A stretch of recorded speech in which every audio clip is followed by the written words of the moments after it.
Good morning. Yes, you're all wide awake. You got an extra hour of sleep. You have 12.5% more beauty than you normally do. For those of you who are mathematicians, that will make sense. For those of you who aren't, you'll wonder, where did that guy come up with that number? Anyway, it's a great Sunday to be in church, don't you think? Yes, it is. So my name is Ron, as Channing has already said, and it's my joy and my privilege to get to teach you today. And whether you're online, by the way, if you're online, I want to personally invite you to kind of pause whatever you're doing and take a seat and just take the next 30 to 40 minutes and just focus on what we're doing here, because church is not just something that we spectate at. Church is supposed to be this wonderful experience where we get to open our hearts to God in ways that give Him access to what's way down deep inside us. And when we give God access to that stuff that's way down in there, He begins to change that innermost stuff in our lives. If there's hurt that we've carried for a long time, He starts to mess with that and He starts to offload it. That's amazing stuff. If there's anger over what someone has done, He starts to open that and He begins to offload that.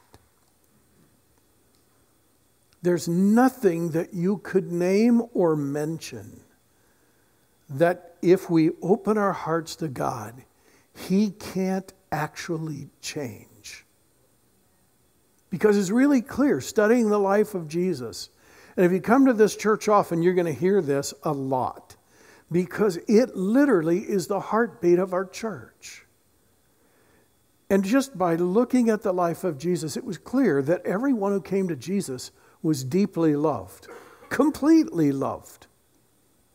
No questions, no qualifications, no caveats. He didn't care.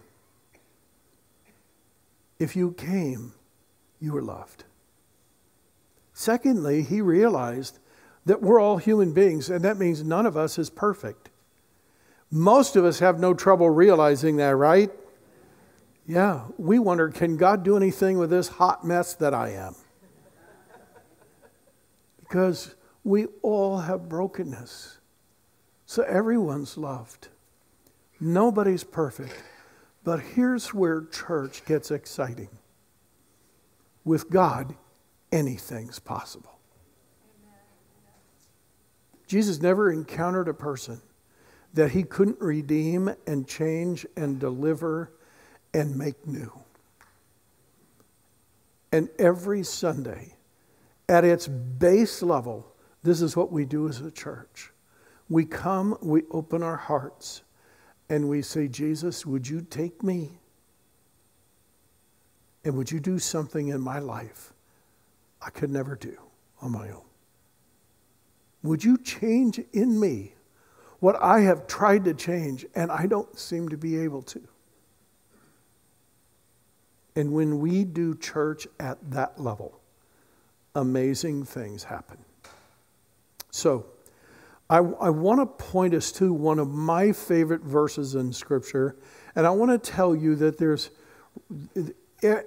almost every day I think about this particular thing that Jesus said, because it is key to understanding Jesus and everything He taught.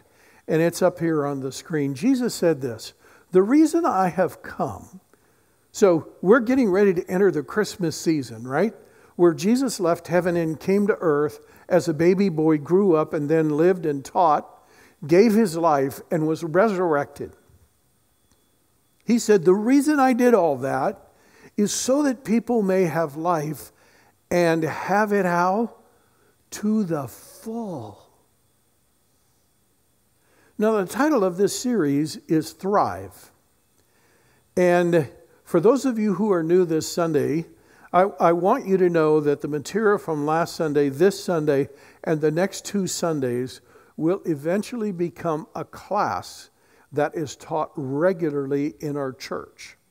But rather than having all of you try to take the class, I felt like it was a little bit better if I just taught you through what eventually we're going to teach through in a class. And the class is designed for people who are new to our church. And they want to know, well, as a church, what do we believe about the good news of Jesus? And then what's our real mission? What really drives us? And what are our core strategies and key beliefs?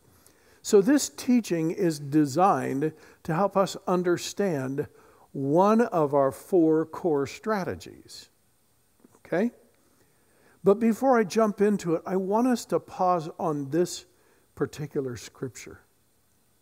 Jesus said, I left heaven, I came to earth so that you could thrive.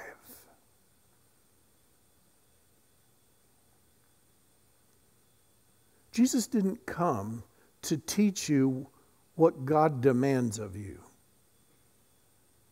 I know there are churches that work on that every Sunday, but that was never in Jesus' heart. Jesus kept saying over and over again, God is for you.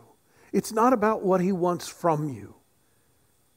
Yes, he's going to call you to generosity and all these things that actually help you thrive. But at its core, it's what he wants for you. He wants you to thrive. I sat with some high school students this morning and I said to them, listen, it's not always that we can put together the direct correlation between what Jesus is calling us to and how it would help us thrive.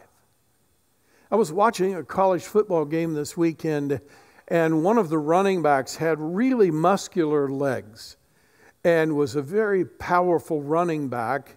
And the commentator said, you know what's really amazing? About 4 weeks ago, the coaches came to this guy and they said, look, if you want to get better as a running back, you have to quit going to the weight room and working out all the time. Yeah, he looked at them like, you're looking at me. What? They said, you know what? You work out plenty. What you need to do is get up every morning 30 minutes earlier, and instead of going to the weight room, you need to go sit in the middle of your living room floor, and you need to relax, and you need to meditate, and it will actually make you a better runner than going and lifting weights another half hour. Do you think he could see a direct correlation? No. But he trusted his coaches, and he started doing it, and his rushing numbers have steadily increased ever since. I said to these high school students, if I could tell you something you could do 15 minutes a day, that if you would do it, I could guarantee you it would raise your GPA 1 full point, and it would also guarantee that you could get all your homework done every night in 30 minutes. Would you be interested? What do you think they said? Tell me more. Yeah. I said, unfortunately, that's just an illustration. But there are things that Jesus invites us to that we don't make the direct correlation between thriving and this thing. And so sometimes we disregard the thing because it doesn't make immediate sense to us. I suspect that what I'm going to talk about this morning fits in that category for all of us. But I want you to hear it right up front that this is not something Jesus wants from you. It's actually a central part of what he wants for you. And if you try to thrive without it, okay, it will be fruitless. Do you like fluffy pancakes? I do. Okay. If I said to you, you have to put either baking powder or baking soda in the batter, or you're never going to have fluffy pancakes, and you look at me and you go, it's just a teaspoon, who cares? How are your pancakes going to do? Like rubber. Yep. Yeah. This is part of thriving. Okay? Now, let's look at another passage. Jesus says this, I will build my church, and the gates of hell or Hades will not overcome it. There are three important things we can learn from that. Number one, who owns the church? Jesus owns the church. We, my friends, don't own this church. Contrary to what many people think, the pastor does not own this church either. It's not my church. I love this church. I would do virtually anything for it, but it's not mine. The church belongs to Jesus and nobody else. He said, I will build my church. Secondly, it's important that we understand who actually builds the church. Do we build it? No. Jesus said, I will build my church. And that's why this morning, during worship, we continually opened our hearts and we sang about the relentless love of God and the fact that He wants us to thrive. And in a little bit, we're going to sing a song called The Table, which is about the place that you and I all have around the table of Jesus. You see, He's the one who builds the church. We just get to be part of it. And here's the third thing we can learn from this passage. When we allow Jesus to own the church, and when we recognize that Jesus builds the church, then it doesn't make any difference what anybody throws against it. It will not prevail. Are you on board with that? You don't sound really on board with that. Are you on board with that? Absolutely. That's why the church of Jesus, though it has been persecuted, it's almost anything you can name has been thrown against it, and people have infiltrated it from the inside, and pastors have done unspeakably terrible things in the name of Jesus. In the end, the church of Jesus survives it all, because it was never that pastor's church anyway. Now, last week we learned there were two sides to growing our faith. And generally speaking, here they are. The first is the church-supplied things. We don't actually grow our faith on our own. That's why Jesus invites us to be part of a local church. And there are things that the local church actually provides for us. And you can see them up there. Things like services and tools and resources. And that's our job as church leaders, to make sure that what we are providing and supplying is the stuff that you need for your faith to actually grow. As Channing said a while ago, that she is a gardener. By the way, if you go to Channing's house, you will see an amazing garden. I've been there. It's crazy good. Never mind. I've eaten some of that stuff too. So there you go. But in order for those plants to thrive, Channing has to provide them the nourishment that they need, or they'll never thrive. But the plant itself has a job to do as well. Whatever those nutrients are, whatever that water is, the plant has the responsibility to absorb and to actually convert that into growth and fruit. Your faith is no different. Through the church, Jesus supplies the nutrients that you need to grow and thrive. And I can assure you that our church leadership continually prays because we recognize we don't choose the nutrients. Who does? Jesus does. It's his church. But we can only supply the nutrients. There's a whole personal engagement side that is up to you to choose. And we can't choose it for you. And what I'm going to teach you about this morning fits into the personal engagement side. The church also supplies some basic teaching. Take a look. It is, we continually teach how we understand the good news of Jesus and his kingdom. We continually lay out the mission, the heartbeat, and the core strategies of our church. And then there are some things we do to help you on the personal engagement side, and you'll see them up here.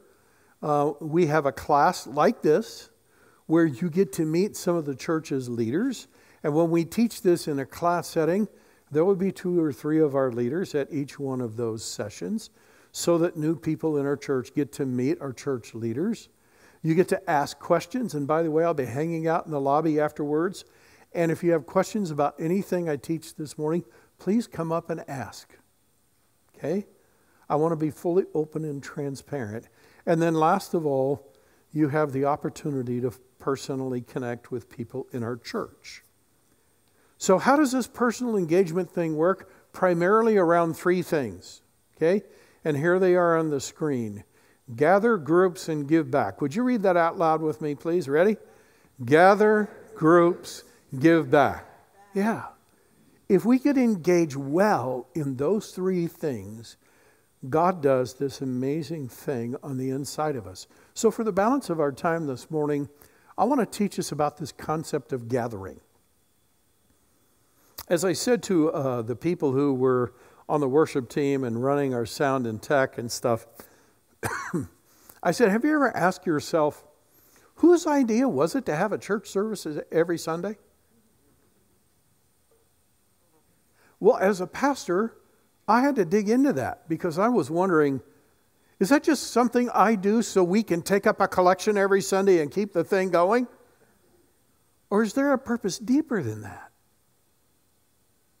So I began to dig into this, and what I found was really rich. And that's what I want to share with us today. And in a way,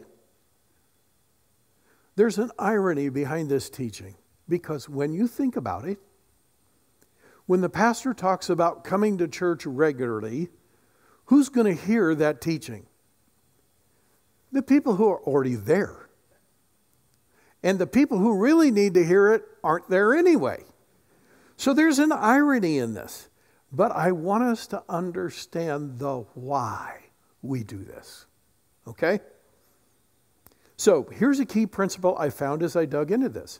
Having his followers gather together regularly has always been a big part of Jesus' plan to help us thrive. This is not a pastor's idea. This is not a church tradition. This was actually born of Jesus.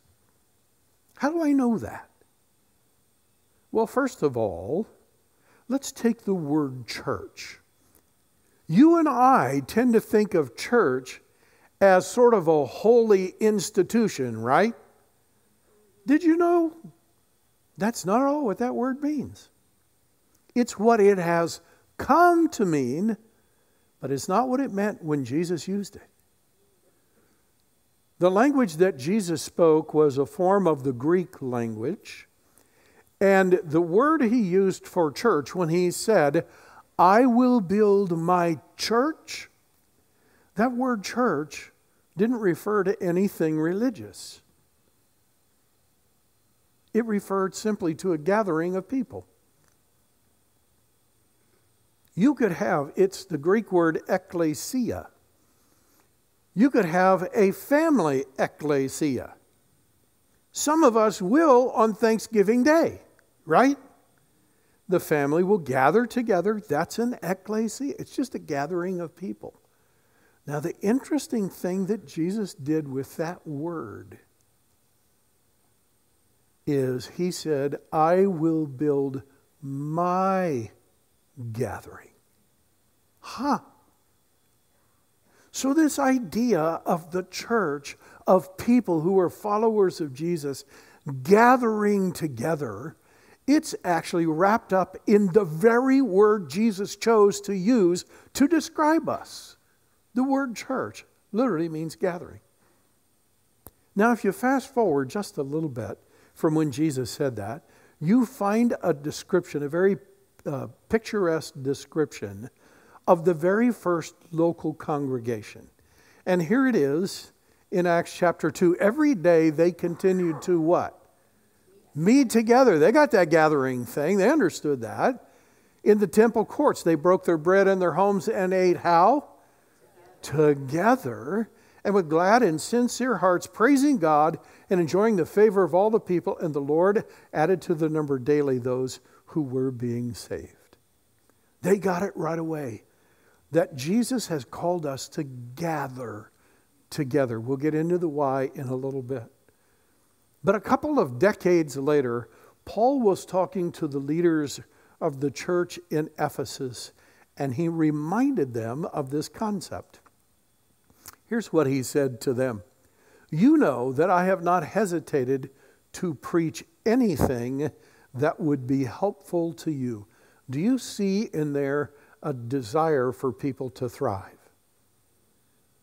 Because Paul said, I taught you what was actually helpful for you. And he goes on to say, but I have taught you publicly, that would be in a gathering like this, and from house to house. And that's about small groups, which is what I'm going to teach us about next week. But they had this large group gathering. Now you fast forward another decade or so, and the author of the book of Hebrews writes this. Let us consider how to inspire each other. Don't you love that term? Yeah. What would happen if every time the local church met, our desire and stated goal was to inspire each other? Can I just lay out a little personal confession for you? Somebody challenged me years ago to write a mission statement for my life.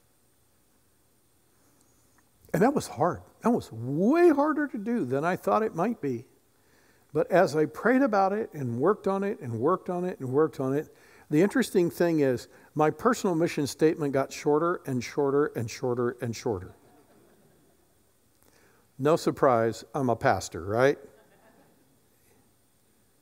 Until eventually I realized that God's mission for me is actually wrapped up in two words: inspiring people. So when I read this passage, man, it speaks to me way down here. Now the writer goes on to describe how we can inspire each other to greater love and to righteous deeds, not forgetting to, oh, look at this, gather as a community. Wow, there it is. As some have forgotten, but encouraging each other, especially as the day of his return approaches. Listen, I'm a pastor, so I get to hear about everything, right? And I know it surprises you, but I've had many people say to me, Pastor, I'm closer to God, I feel closer to God fishing than I do in church. I feel closer to God when I sit out in nature than I do when I go to church. I've heard about all those that you can imagine. And I want to say a couple things. Number one, I don't believe anyone has ever said that to me without actually meaning it and believing it. They weren't bad people. Their experience at church just wasn't very good. Because when church is inspiring and when church is life-changing, it does something for you that catching a trout can't. Got it? Yeah. Yeah. So this idea of the church gathering, it's all throughout the teachings of Jesus and his followers. So one of our core strategies, here it is up on the screen, is to provide dynamic large group gatherings. And listen, I'm not going to talk about what it takes for it to be dynamic. That's a subject for another day. But I just want you to know that the commitment that the leaders of this church have is to provide for you and everyone else who cares to attend a dynamic large group gathering every time we gather. We will never mail it in and just wing it. Okay? Because Jesus deserves our very best. So that leads us to a really interesting question. And here it is. Why would Jesus make this gathering of his followers such a vital part of building his church and growing our faith? That's a fair question, isn't it? Yeah, so let's take a look. We have, fortunately, 2,000 years of a case study. That's pretty good, don't you think? Have you ever read a case study that went on for 2,000 years? Not in any journal I've ever picked up. But we have 2,000 years of experience of people gathering together as the followers of Jesus. And we are able to make the following observations and a whole lot more. I'm just going to focus on 5 this morning, okay? The first one is this. Why would we gather all together? Well, because when we gather for the purposes of discovering and declaring God's goodness to us. Let's stop right there. This morning we sang a song called Relentless Love. There's no shadow he won't light up. There's no mountain he won't climb up to get to you and me. That's about discovering and declaring God's goodness for us.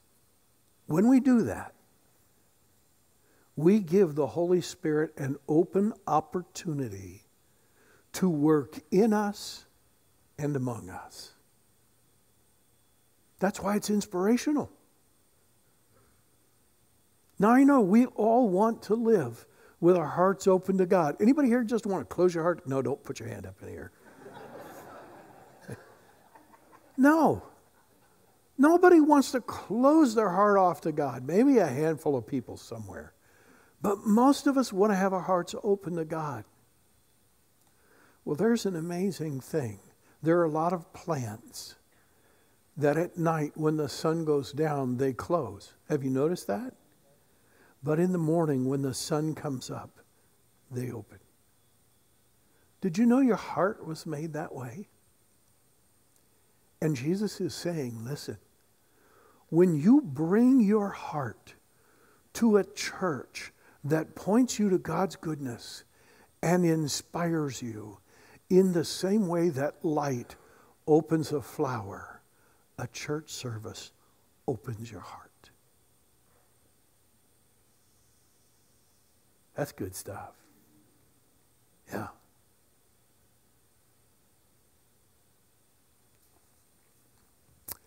For those of you who don't know, and many of you wouldn't have known her, was a lady in our church by the name of Lynn Battaglia who passed on to be with Jesus yesterday. Last Sunday, Lynn was sitting right here. And I looked at her, and Lynn did not look good. And I went up to her after church. And out of love and concern for her, because I knew that she was in a battle with cancer, and I knew that she was struggling with heart issues, and I knew she'd had a stroke earlier in the year. You think you've had a tough year. That's a tough year. I went up to Lynn afterwards, and I said, Lynn, I'm so glad to see you, but are you sure you should be here?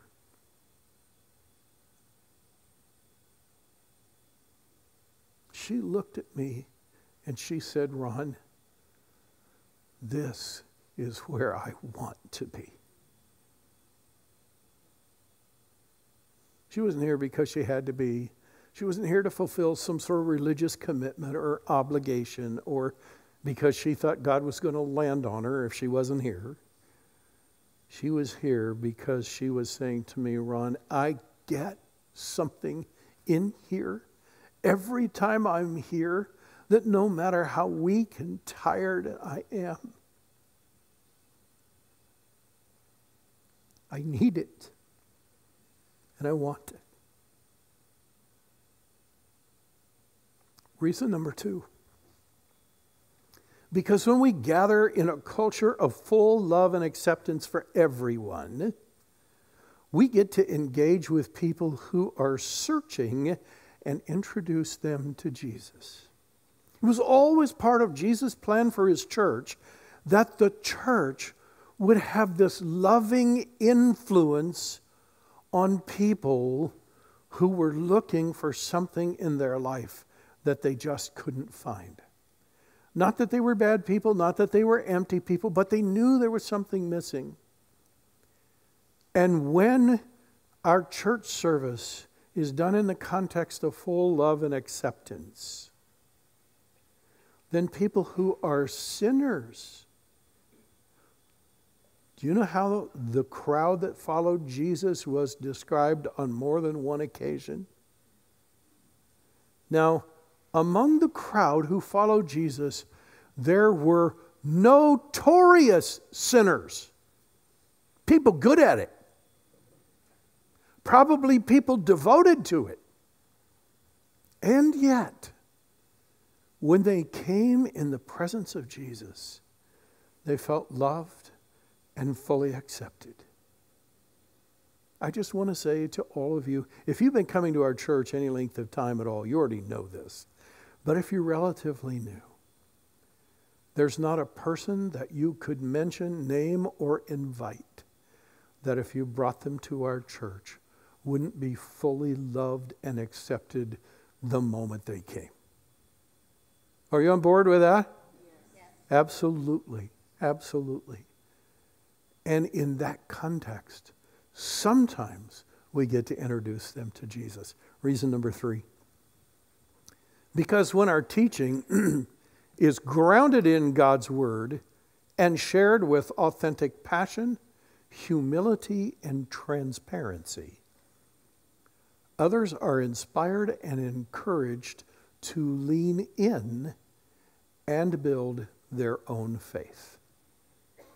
I hope this morning, no matter where you are, maybe you followed Jesus for decades.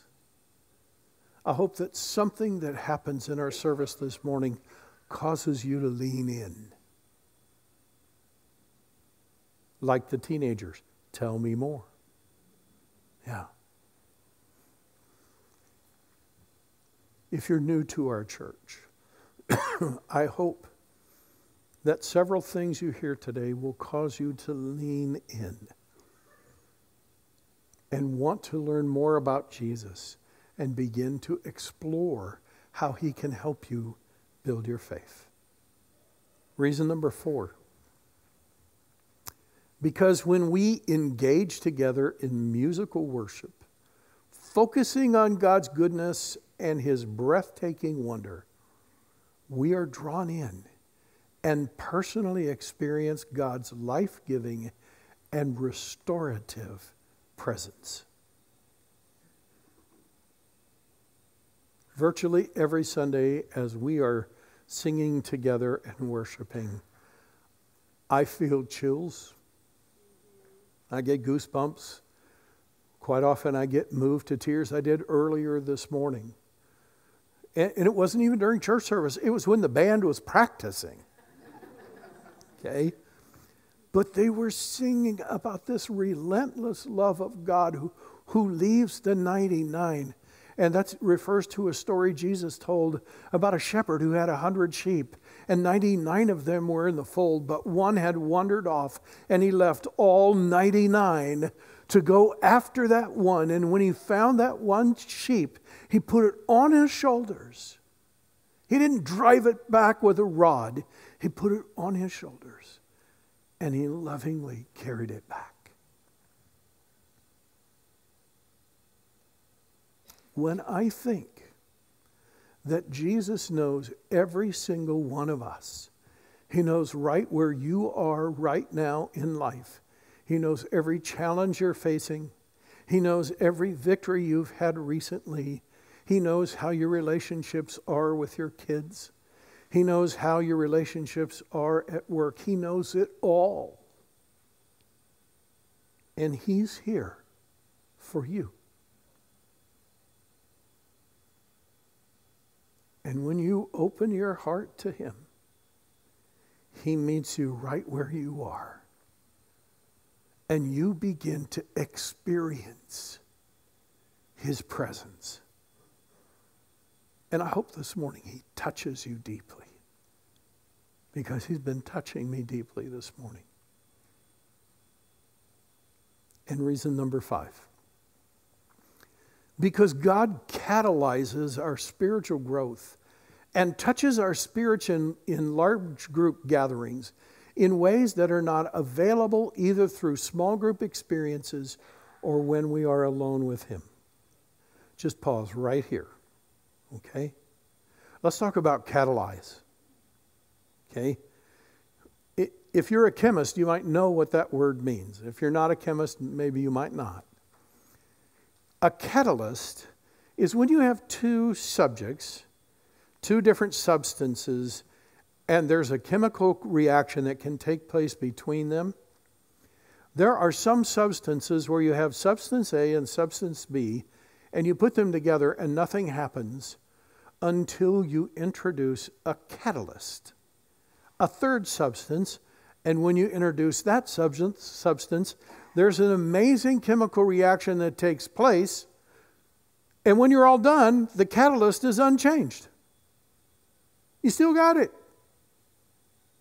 But it has to be there for that reaction to take place. Can I suggest to you and me that our Sunday morning church services are a catalyst for the growth of your faith? It's what God uses to create this response in your heart that actually enables you to grow your faith.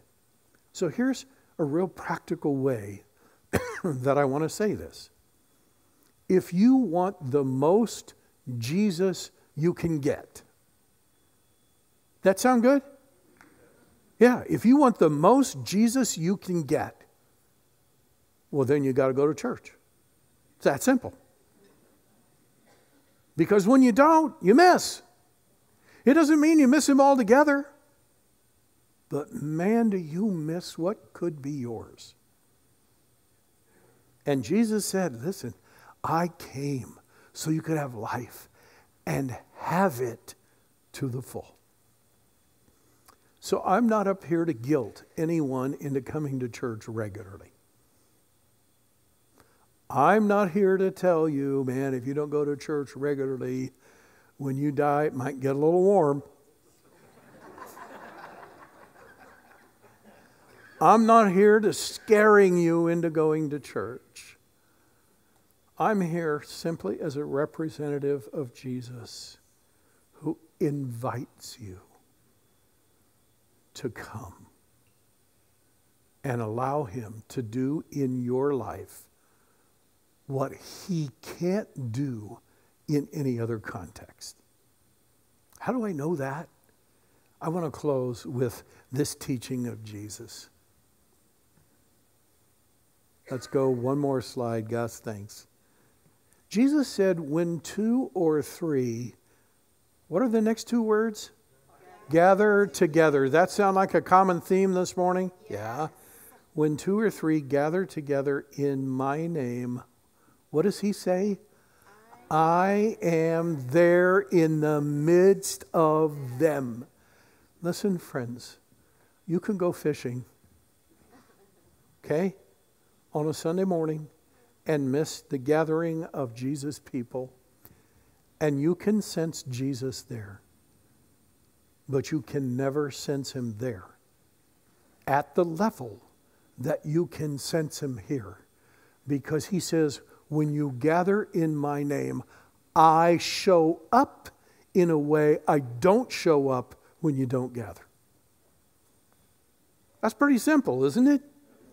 And that's the invitation he gives us. So, I want to close with a statistic and then a very practical thing that we can do. Are you up for that? Okay. So here's the statistic. Every kind of a survey I've read in the last decade reveals this very consistent fact. Whenever you interview a Christian who says, I go to church every Sunday, I'm an every Sunday kind of person. When you dig into it, do you know how often they actually make it to church? 1.9 times per month. Wow.